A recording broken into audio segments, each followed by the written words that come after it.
Welcome to the ESI Virtual Studio. I'm Nicolette Pomba-Fanseo, editor of ESI Africa, Africa's Power Journal.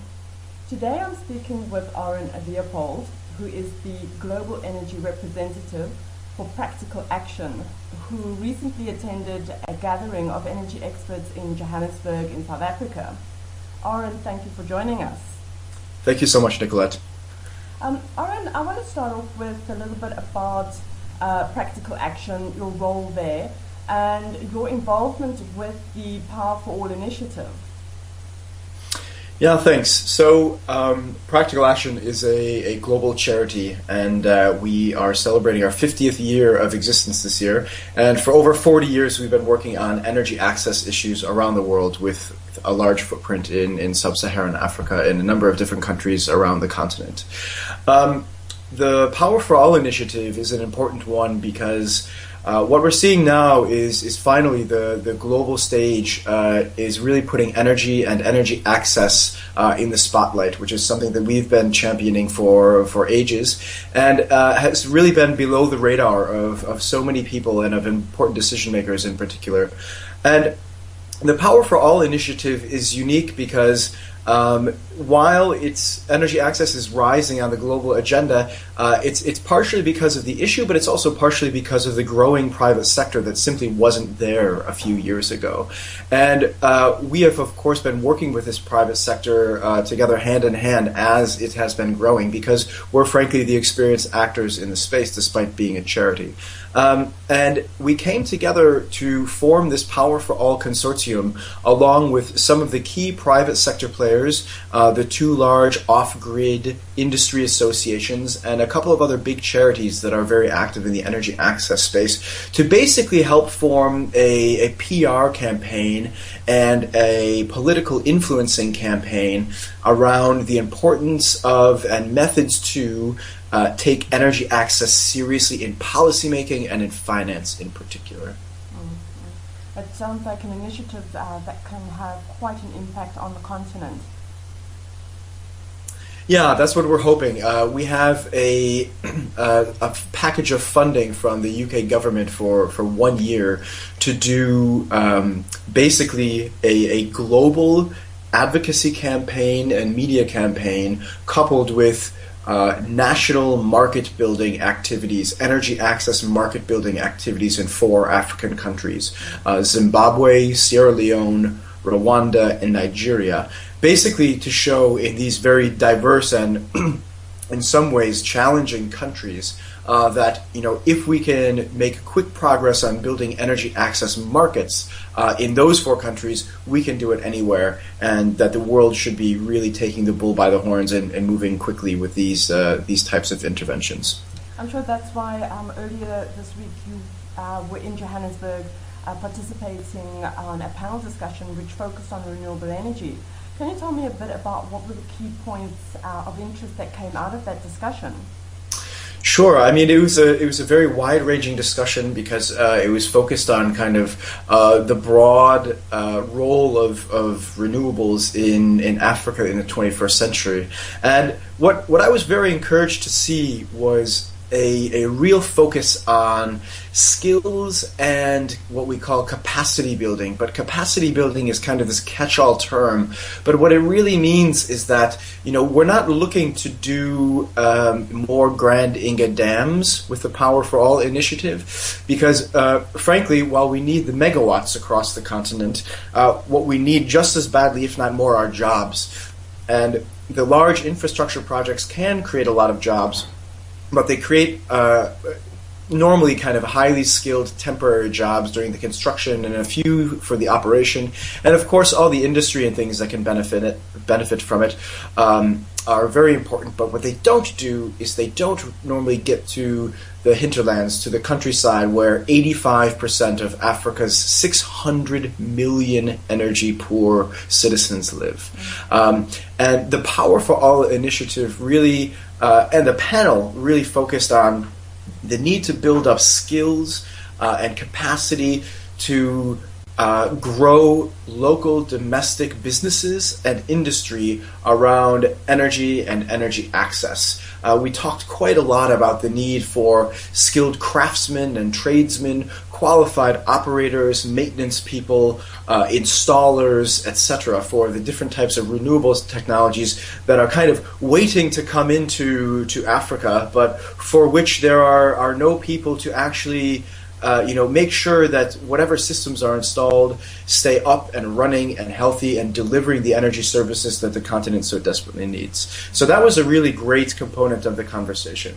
And another part that I was particularly struck by was, the appetite for renewables on the continent on the one hand, but on the planning side, in terms of the government side, what we see oftentimes is a general kind of it's not a back to the future, it's a back to the past sort of mentality, where decision makers often perceive the renewables industry as being kind of where it was 10 to 15 years ago. They still see solar energy as very inefficient and overly expensive. But when you're comparing it to the costs that people are paying in areas outside of urban centers, when you're trying to find lighting and productive and mobile charging technology, people are paying equivalent of 20 to 50 US dollars per kilowatt hour for the types of energy services, such as through kerosene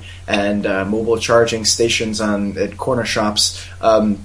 Because they have no electricity at home, they're paying these exorbitant prices. Whereas using a small solar home system that costs 150 to 250 US dollars, that could be also purchased on a monthly basis over 2 years, that would be the equivalent of less than they're currently paying just for their kerosene for lighting. So we had kind of this broad discussion about the skills, the technology, the need to update government planning agencies, and I think it was a very valuable conversation, and we ended up getting quite a lot of feedback at the end regarding the need for more kind of educational awareness-raising campaigns such as Power for All, and for more training, such as one of the companies that was represented at the panel there. It was an excellent session. It sounds like it was a very innovative discussion. And looking at government planning, the rate of electrification in Africa is very low. And this might have been a case of not planning for the extent of growth on the continent. So what would you advise governments and rural electrification agencies to do to improve this? Well, of course, there's a lot of things that need to be done. One of the challenges around energy is that while you think that it's as simple as throwing up a plant and laying down some transmission lines, it's extremely complicated. You have financiers, planners, end users, operators, all of these different people and processes to kind of think about when you're dealing with energy. And of course, it's about economics as well. And some of the economics around energy are particularly challenging. And that is even more complicated in the African continent, where you have very often monopoly state-run utilities that are subsidizing connections and kilowatt hours. So at the end of the day, what you have is a system that is not truly cost-reflective. And when we're talking about alternative options and new methods and sort of 21st century technologies that kind of de facto are more kind of apt for independent power production, what you're doing is introducing a new technology, a new set of players into a very uneven field. They're competing against subsidized kind of monolithic institutions that on the one hand really need their help, but on the other hand see them somewhat as a threat and a challenge, because if you're looking at the mini-grid space, for instance, in many countries it's illegal to pay or to charge a tariff higher than the national subsidized tariff. And the national subsidized tariff is something where utilities are losing money on every new connection that they're installing. They're losing money on the kilowatt hours that they're charging.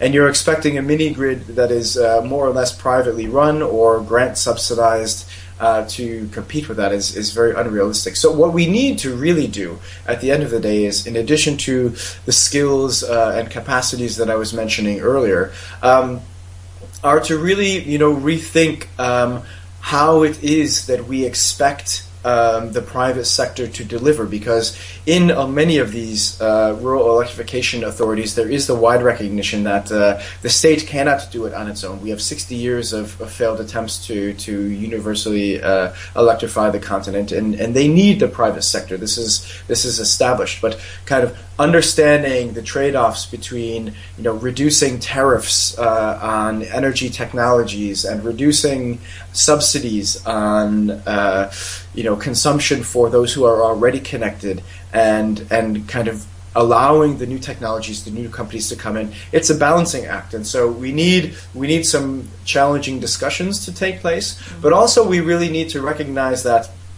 while connecting someone to a mini grid that may be twice the national tariff, you're still talking about that subsidized tariff, and as I mentioned before, they are already paying astronomical amounts per kilowatt hour equivalent to use the very poor options that they have now for lighting and for productive power and for mobile charging, etc. So it's actually still a reduced cost despite being higher than the national utility rate.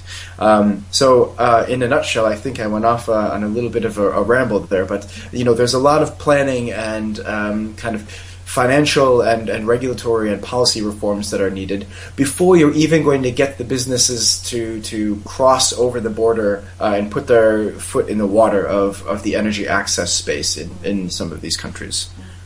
Mm-hmm. You were mentioning cost-reflective tariffs and reducing subsidies, and this is one thing that I wanted to ask you in terms of investments and funding.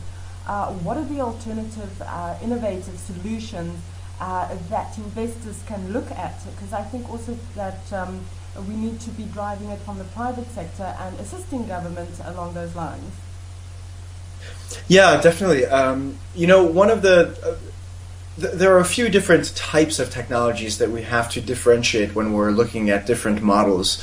One is where you're really going for grid parity power, so really meaningful high-level stuff, and this would be a micro hydro mini grid or a large solar array that offers proper independent power production opportunities, and those are more challenging. Those are more subsidy dependent at the moment because of the fact that they have been rolled out at a very small scale thus far, and the business models for repayment within the commercially appetizing repayment periods of 5 to 10 years maximum for these small scale independent power producers.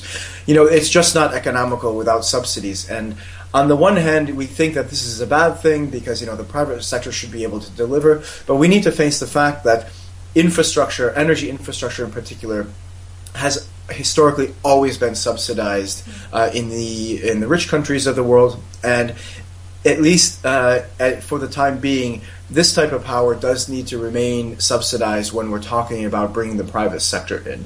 And it's particularly because the commercial lending space is really unable to kind of swallow the risk associated. The perceived risk often is higher than the real risk. We've seen repayment rates much better than kind of commercially accepted repayment rates in other sectors in the energy access space. But it's a hurdle that we need to get over, and that subsidized government funding can help with. Now, when we're talking about a slightly lower level of power using solar home systems, these kind of A4 or A3 sheet of paper sized solar panels that are sold to poorer communities for mobile charging, a fan, even a TV, even hair straighteners and clothing irons now can be used with these things that cost a couple $100. There, the financing models are much more optimistic looking.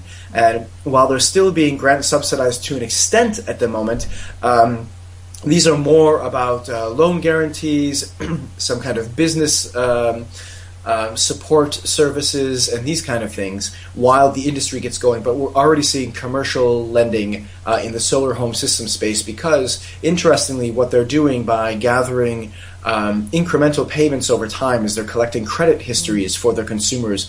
And we're really building up a new opportunity for rural, impoverished agriculturalists to actually have credit scores and repayment histories that are going to, over the next couple of years, allow the energy space that's selling them these technologies to really become consumer credit companies, allowing them to access a whole range of products and services via their trustworthy repayment rates that never would have been available before. So what we're seeing there is an exciting time that's moving energy beyond just kilowatts and towards service provision and a variety of different services, including appliances and other retail products. So it's quite exciting to look at that front in particular. It sounds like a very inspiring message, and looking at the development of microgrids and hybrid solutions, and even alongside mobile payments. I think it's going to get a lot more people access to energy and onto these microgrids. So lastly, Aaron, I'd like to ask you, what has inspired you the most about the energy sector in Africa? Well, I would say on the one hand, some of the things that I just mentioned, just the really earth-shaking progressive change that has happened in the last couple of years has been inspiring to watch, and is inspiring me on a day-to-day basis that, this is such an important space to work in, and it's such an inspiring space to work in. But what actually brought me to the energy access sector was of course the fact that we are seeing a revolution in energy around the world, with renewable energy, decentralized opportunities available to anyone, rather than just having the previous one choice of buying from the utility or nothing.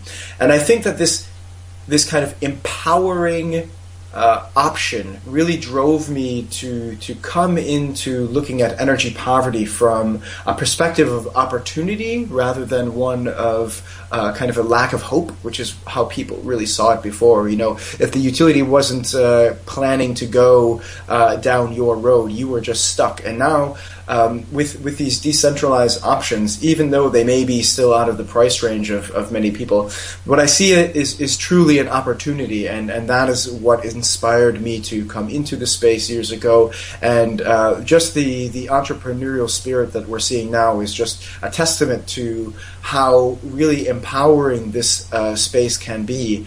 And also, I just think of, if we're seeing in the last 3 years these revolutionary changes in technological access and credit creation in the countryside, in 20 years, I'm just so excited to think about how many mini Silicon Valleys are going to be around sub-Saharan Africa, where people are using these mobile technologies to, tinker with their solar home kits, to, connect them together, to, do all the things that we see people who repair bicycles today do. The tinkerers of today are going to be using circuit boards and renewable energy technologies in 10 years once they have become ubiquitous in their communities. And it just makes me so hopeful to know that, all of the creation and ingenuity that you see in the countryside now will be using these hyper-modern technologies in a few years. And, maybe that's where the cure for cancer is going to come in 50 years if we only give these people a chance. And I really am inspired by that. It sounds like a very exciting time ahead for Africa. This is ESI Africa, speaking to Aaron Leopold, discussing energy access in Africa. Thank you for listening.